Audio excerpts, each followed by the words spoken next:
Et nous revoilà de retour, mesdames et messieurs, pour tout de suite entamer notre partie débat avec notre invité qui est monsieur Khaled Taha, expert en tourisme. Nous sommes ravis de vous avoir avec nous. Merci, c'est moi qui est ravi de vous rencontrer.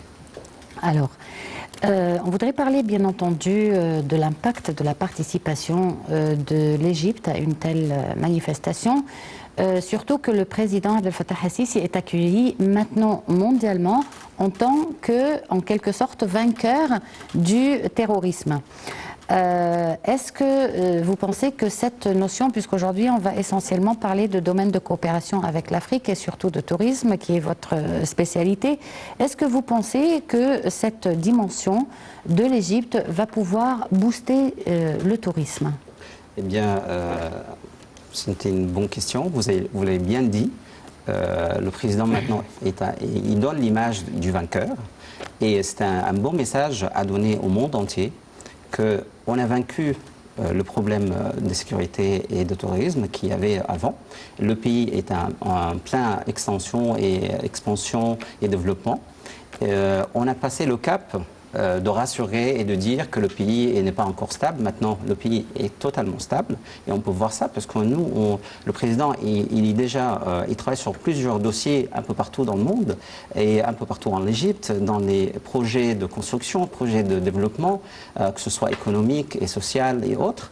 Et donc, c'est un message très important au monde entier pour dire on est là de retour. On est prêt, on peut vous accueillir, que ce soit pour l'économie, que ce soit pour le tourisme et autres sujets. Et quel est l'état du tourisme en Égypte, au moins dans la dernière année? Alors, je peux vous dire que c'est mondialement, maintenant, c'est classifié que l'Égypte a gagné 50% de plus de nombre de visiteurs et de touristes depuis l'année dernière. Donc, l'augmentation très importante. On est numéro 1 dans le monde dans la progression touristique dans une seule année. Et bien sûr, ça c'est très important. On attend une saison très importante et on espère, je chante du bois, que ça va bien se passer d'ici là. Et tous les hôtels depuis l'année dernière étaient complets. Les vols étaient complets. D'ailleurs, Egyptair a commandé des avions supplémentaires pour satisfaire les demandes. Et donc ça c'est très bien. Et dans quel genre de tourisme les touristes sont intéressés à l'Égypte maintenant? Bien sûr, le tourisme culturel en première partie, puisqu'on a l'histoire qui date de plus de 7000 ans, qui intéresse tout le monde, et les pyramides, donc, tout Luxor et Aswan, et le Caire, ça c'est très important. Et bien sûr, en plus, maintenant, certaines agences de voyage essayent d'attirer l'attention de ces touristes sur les autres aspects de tourisme en Égypte, que ce soit dans le désert, que ce soit dans la mer Rouge.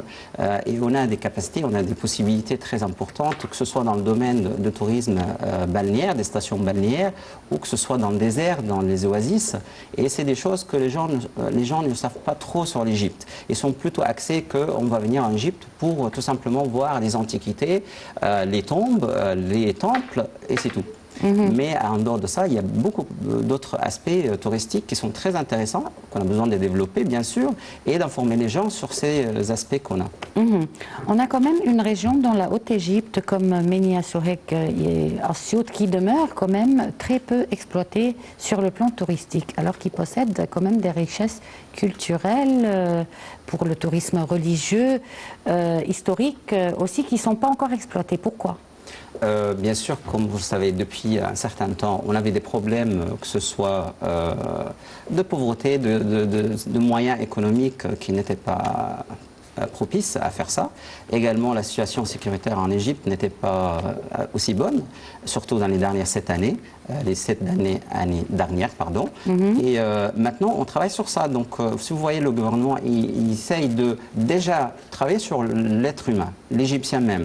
Donc, si on crée des emplois, si on change la vie des citoyens dans ces petites villes qui sont un peu dépourvues de beaucoup de choses, qui ont été délaissées pendant des années et des années, et maintenant vous voyez que changement de situation, des routes, que ce soit de nouveaux emplois, des usines qui s'ouvrent, et ainsi de suite. Et quand c'est fait, vous allez maintenant trouver des citoyens qui sont aptes à accueillir des touristes et à être accueillants et prêts pour ce genre de travail. Tout à fait.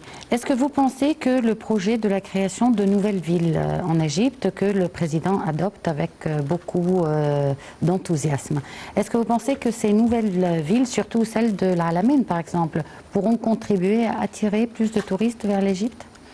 Tout à fait, bien sûr, puisqu'en fait, au lieu de travailler sur rénover des anciennes villes et rester sur tout simplement les mêmes sites et les mêmes endroits qu'on a visités depuis plusieurs décennies, et que les gens ils reviennent sur les mêmes endroits. Maintenant, on crée d'autres produits touristiques et d'autres endroits qui intéresseraient un peu plus de monde et un peu plus de types de touristes différents. Donc les stations balnéaires, c'est un peu plus, on s'approche là du type Dubaï et autres pays qui essayent d'attirer l'attention de certains types de touristes qui aiment ce genre de tourisme.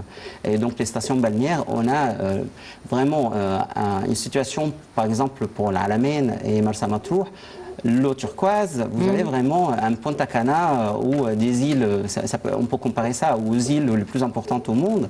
Et si on exploite ça très bien, on peut gagner beaucoup d'argent, on peut gagner beaucoup de touristes qui aiment ce type de tourisme. On a aussi le tourisme médicinal, si on se tourne vers Siwa, les oasis et tout ça, qui n'est pas exploité comme il devrait l'être, à vrai dire. Tout à fait, vous avez tout à fait raison. D'ailleurs, j'incite les agences de voyage et les jeunes qui cherchent à trouver un emploi ou qui ne savent pas quoi faire, au lieu de se tourner à voyager ou à partir en Europe pour trouver je sais quel emploi, ils ont vraiment les moyens ici en Égypte pour gagner de l'argent et faire des projets qui ne coûtent pas grand-chose et travailler dans ces domaines-là. Il faut faire de la publicité. Maintenant, dans les réseaux sociaux, c'est devenu très facile de faire de la publicité pour un projet, par exemple, avec des moyens très modestes. Et on peut faire ce type de projet et commencer à faire la propagande pour ce type de tourisme qui est très bien. On peut trouver des endroits où ils font des traitements vraiment très importants et très très bien faits, que ce soit dans le niveau médicinal, que ce soit dans le désert ou dans les oasis. Et c'est vraiment méconnu du peuple ou des gens, mais on a beaucoup de possibilités et potentiels très importants qu'on n'a pas exploités totalement.